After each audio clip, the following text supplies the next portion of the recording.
کھلے عام لوگوں کو دھمکی دیتے ہیں، اور پھر وہ کسی ایک ملک میں گھس کے ان کا صدر اس کی بیوی کو اٹھا لیتے ہیں، اور پھر ان کے تیل پہ قبضے کا اعلان بھی کر دیتے ہیں، پھر یہ بھی کہتے ہیں کہ میں خریدوں گا اور پیسے بھی اپنے پاس رکھوں گا.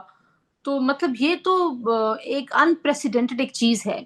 لیکن یہ اٹ از ناٹ فنی اینی مور. اب یہ کوئی بہت مذاقہ خیز بات نہیں لگتی. اب یہ ڈرونی ایک چیز بن گئی ہے، کیونکہ آپ دیکھیں کہ صدر ٹرمپ نے مطلب آپ سوچیں نا کہ انہوں نے ایران کے نیوکلیر جو انسٹالیشن تھے اس کے اوپر ایکچولی آ کے حملہ کر دیا. مطلب ایک کہنا کہ میں حملہ کر دوں گا، میں آ جاؤں گا، ایک ڈیٹرنس کے طور پہ، ایک ڈر کے طور پہ، یہ ایک اور بات ہوتی ہے. لیکن آپ ایکچولی اپنے سب سے بڑے بم اٹھائیں اور آ جائیں، تو صدر ٹرمپ تو ظاہر ہے ایک ایسا فینومنا ہے. He is not a president, he is a phenomena جو یہ دنیا دیکھ رہی ہے. اور اس دنیا میں لیٹ سی کہ یہ کتنی تباہی ہے، کس طرف تباہی کی طرف جائے گا. کیونکہ آپ نے دیکھا کہ جو ان کے ایک مشیر ہیں اسٹیفن، وہ کہتے ہیں جی کہ ہم سپر پاور ہیں and we will act as super power. Donald Trump کی جو پریزیڈنسی ہے، پریزیڈنٹ شپ ہے اس کے اندر، اینڈ ہم جو ہیں وہ کسی بھی طرح سے اب جو ہے وہ کسی کو رعایت نہیں دیں گے. تو آپ یہ دیکھیں کہ انہوں نے جتنے بھی چارٹرز ہیں، جو بھی ہیومن رائٹس کی چیزیں اس میں سے وہ نکل گئے ہیں. تو اب مجھے نہیں پتا کہ یہ سیلف ڈسٹرکشن کا ایک سفر انہوں نے شروع کر دیا ہے.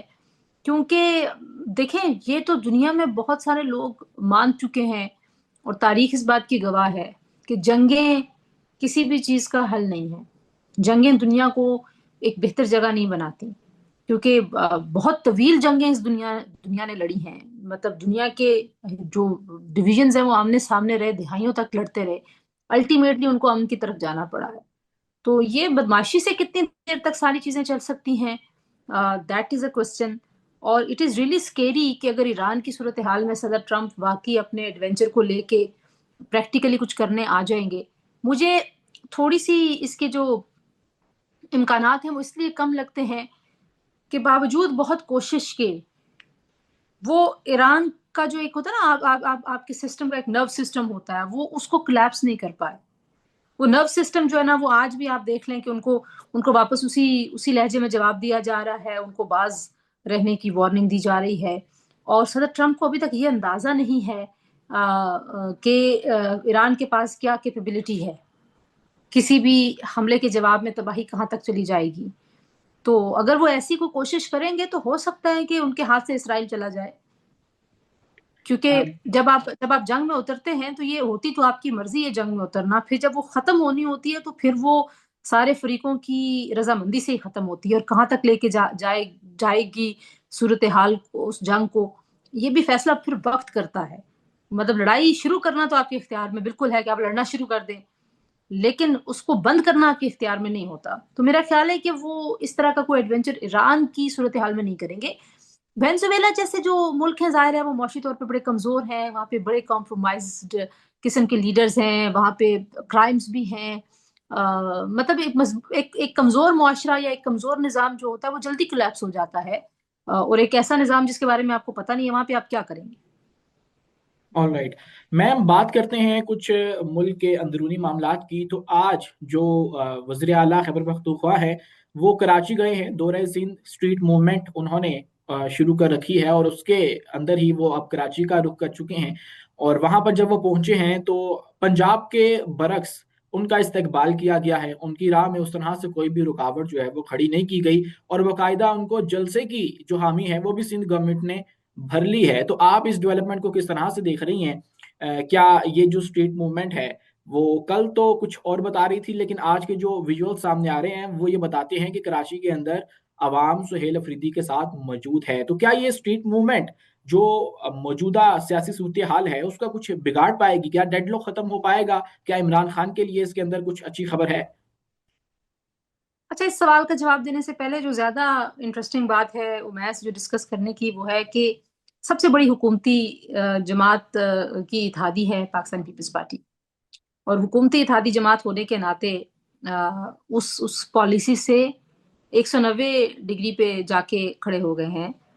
ایک طرف بالکل جاریت ہے، ایک طرف بالکل غصہ ہے، ایک طرف بالکل گنجائش نہیں ہے، کوئی رواداری کا مظاہرہ نہیں ہے.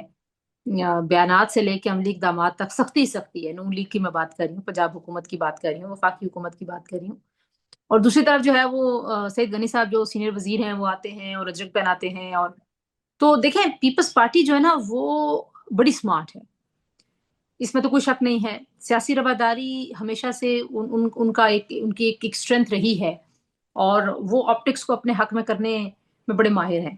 ان کو پی ٹی آئی سے یا سہیل آفریدی سے ان کو کوئی خطرہ نہیں ہے، کیونکہ سہیل آفریدی نے کراچی میں پھرنا ہے. کراچی میں آپ کو پتا ہے کہ پیپلز پارٹی ویسے ایم کیو ایم سے لڑتی رہتی ہے، اور پی ٹی آئی بھی ایم کیو ایم کو ہی اپنا حریف سمجھتی ہے، وہ پیپلز پارٹی کے ساتھ مقابلہ نہیں کرتے. اب پی ٹی آئی اس رواداری کا جواب کیسے دے گی، اس کی طرف آنے سے پہلے میں ایک بات سوچ رہی تھی. ابھی آپ سے بات کرنے سے پہلے میں اپنا پروگرام بھی ریکارڈ کر رہی تھی، اس میں نے کہی بھی ہے یہ بات، ناظرین کی دلچسپی کے لیے ہوگی اس لیے میں اس کو ذرا ہائی لائٹ بھی کر دیتی ہوں. کہ دیکھیں اگر جو تاثر ہے وہ یہ ہے کہ اسٹیبلشمنٹ کی ایک ہارڈ پالیسی ہے پی ٹی آئی کے حوالے سے. اگر واقعی اسٹیبلشمنٹ کی پالیسی ہے ہارڈ پالیسی، تو پھر تو پیپلز پارٹی بھی ہمیں اسی پالیسی پہ کھڑی نظر آنی چاہیے تھی. اگر ہم زمینی حقائق کو دیکھیں تو پیپلز پارٹی جو ہے وہ اس پالیسی سے بالکل ہٹ کے رواداری کا مظاہرہ کر رہی ہے، گنجائش کی بات کر رہی ہے. تو اس کا مطلب یہ ہے کہ نون لیگ جو ہے وہ اسٹیبلشمنٹ کے دباؤ کی وجہ سے نہیں پی ٹی آئی کے خلاف، بلکہ ان کے اپنے سیاسی وجوہات ہیں، ان کے اپنے سیاسی دباؤ ہیں، اور وہ سمجھتے ہیں کہ پنجاب میں ان کو آج بھی پی ٹی آئی سے خطرہ ہے. بس اس کے دو ہی معنی نکلتے ہیں. ایک معنی یہ نکلتا ہے کہ پیپلز پارٹی جو ہے وہ اسٹیبلشمنٹ کی بات نہیں مانتی یا ان کی پالیسی کے ساتھ نہیں چلنا چاہتی. وہ مجھے لگتا ہے اس کے امکانات ذرا کم ہیں. دوسرا جو ہے اس کا جو میرے ذہن میں آتا ہے وہ یہی ہے کہ آپ کو سیاسی طور پہ آپ دباؤ کا شکار ہیں، اس وجہ سے آپ مزید سختی پہ سختی پہ سختی کرتے ہیں.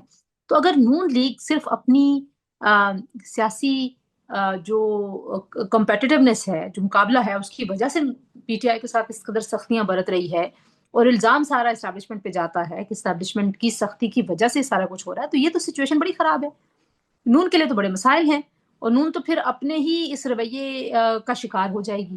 تو میں میم اس تو کا مطلب ایک بات تو واضح ہو گئی، جب سہیل افریدی پنجاب آئے تھے تو ان کے ساتھ جو کچھ بھی ہوا اس کے اندر اسٹیبلشمنٹ انوالو نہیں تھی، کیونکہ اگر وہ ہوتے تو وہ سندھ میں بھی اسی طرح سے ان کے ساتھ برتاؤ کرتے اور ان کے راہ میں اسی طرح سے رکاوٹیں پیش کی جاتی. لیکن اب اس سے لگ یہ رہا ہے کہ پنجاب گورنمنٹ جو ہے اس نے سب کچھ یہ پنجاب کے اندر جو بھی کروایا خیبر پختونخوا کے جو وزیر اعلیٰ ہیں ان کے ساتھ.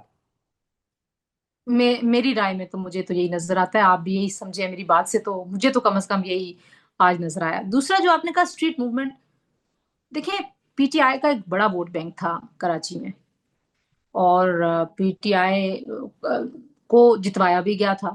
ووٹ بینک کے علاوہ پی ٹی آئی کو 2018 میں جتوایا گیا تھا، کیونکہ میں ایم کیسے بہت سارے لوگوں کو جانتی ہوں جو جیت رہے تھے 40-40 ہزار کی لیڈ سے جیت رہے تھے، اور پھر صبح وہ ہار گئے. ٹھیک ہے، اور وہ روتے بھی رہے اور وہ بلکتے بھی رہے، لیکن بہرحال وہ ساری سیٹیں اٹھا کے پی ٹی آئی کو دے دی گئی.